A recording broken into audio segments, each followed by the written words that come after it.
অন্তর্বর্তী সরকার একটি অবাধ, সুষ্ঠু ও বিশ্বাসযোগ্য সাধারণ নির্বাচনের প্রস্তুতি নিচ্ছে বলে জানিয়েছেন প্রধান উপদেষ্টা অধ্যাপক মোহাম্মদ ইউনূস। বৃহস্পতিবার জাপানে আয়োজিত নিকেই ফোরামে দেয়া বক্তব্যে তিনি এই কথা জানান।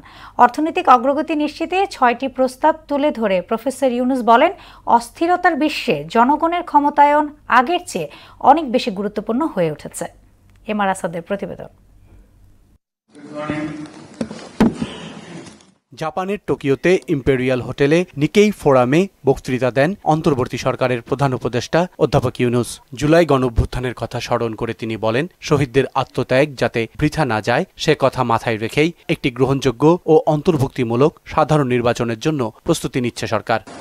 We are working hard to fulfill the dreams and aspirations of our people, to ensure justice, equality, freedom, and dignity of people, and prepare for a free, fair, and credible election, aiming at a smooth transition to democracy.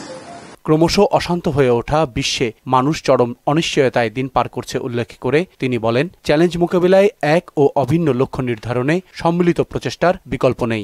We must come together, not just to discuss problems, but to shape solutions. Solutions that are inclusive, fair, and rooted in our shared humanity.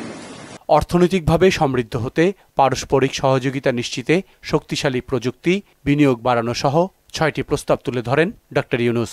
That's where I come and present a simple idea of creating a world of 3 zeros.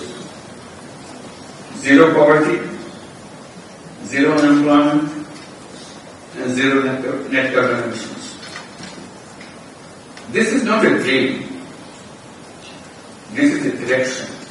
বিভিন্ন অঞ্চলে সংঘাতের প্রসঙ্গে তিনি বলেন, যুদ্ধে billion billion dollar ব্যয় হলেও সেই অর্থের অভাবে লাখ লাখ মানুষ অনাহারে দিন কাটাচ্ছে।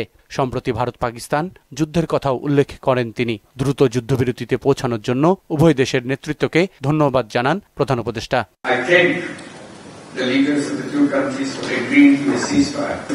এমআর আসাদ, মোহনা সংবাদ।